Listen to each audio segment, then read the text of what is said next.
we submit to Judge Nicholas Clementi an MRI that was dated September 27th, 1991.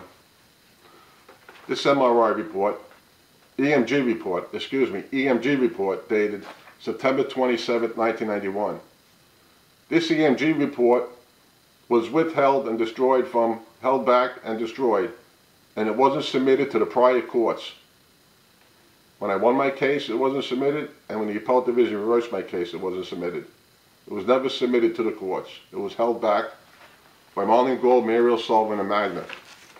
So now what we do is we're presenting many documents that were held back.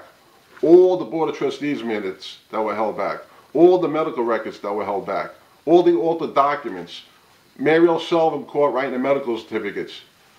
All the proof that I talked about, everything that I mentioned, plus more, we sent to Judge Nicholas Clementi. What Magda does with this EMG report, 12 years later, she changes the date in my fraud case. She changes the date from September 27th, 1991. It might be hard for you to see, but believe me, they opened up another second investigation because of this. She changed the date to September 17th, 1991.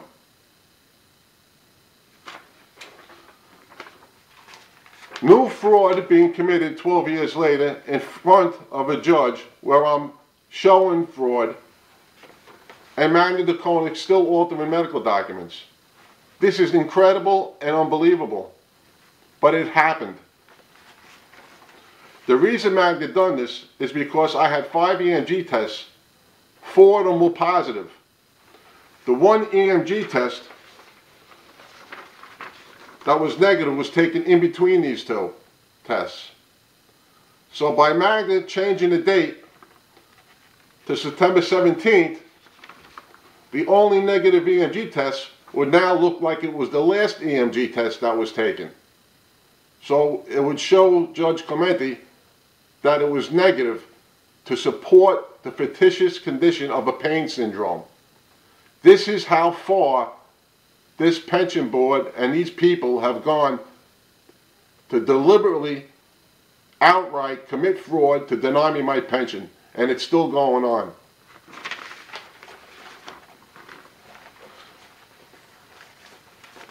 It goes even further.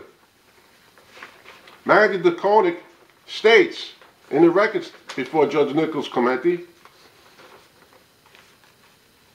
that all these medical reports were read by the 1B board in Michael's case.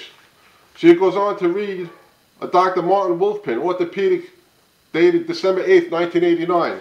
That report was never read by the 1B board. Dr. Richard Mark, November 21st, 1990. That was never read by the 1B board.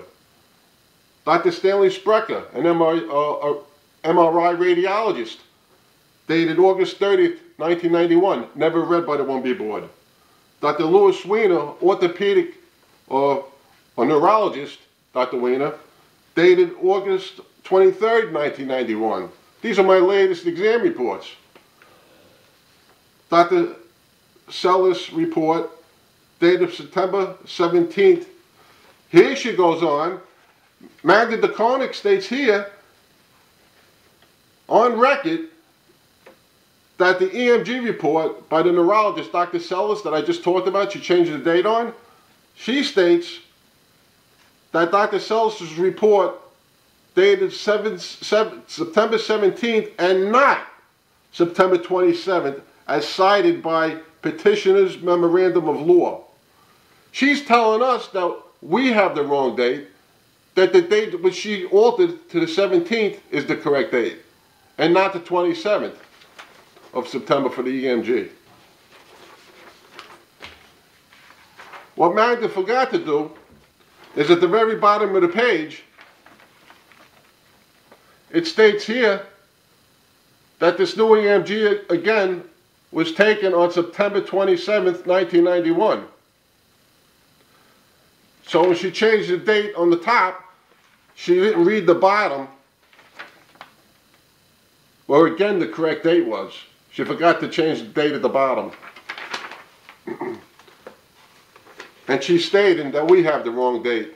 Her date is the correct date. Can you imagine that? I mean, this is unbelievable. So then she says that this report dated August, the EMG was read August 23rd. Then she says the EMG of August 20, the August 27th, September 27th, 1991, but she's saying it's the wrong date. That was never read by the 1B board either. She mentions September 27th, 1988, 3-man medical board, which found me in perfect health 11 months before my line of duty injury. The 1B board never read that. Signed by the chief medical officer, a neurologist examining me. I never had a neck or back injury. That report was never read. We were given to them over and over again in memorandums. Then she goes on to state that the fire department chief medical officer's report dated June 10th, 2001 was read by the 1B board, she says. It was never read. As a matter of fact, the appellate division reversed my case, stayed in that report, and stated I had a back disability. The fraud caused the courts, like I said, again, to reverse my case due to the extended fraud. This was the report that showed I had a back disability, and the MRI that was also given in this case. And it was held back. The MRI dated December 18, 1991 was held back from the court's records. We submitted it again to Judge Clementi.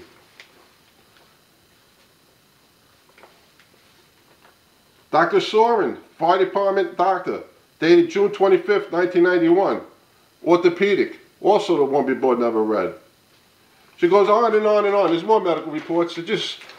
She states it was all read by the 1B board, and Judge Clementi states in his decision that the city said that they were all read.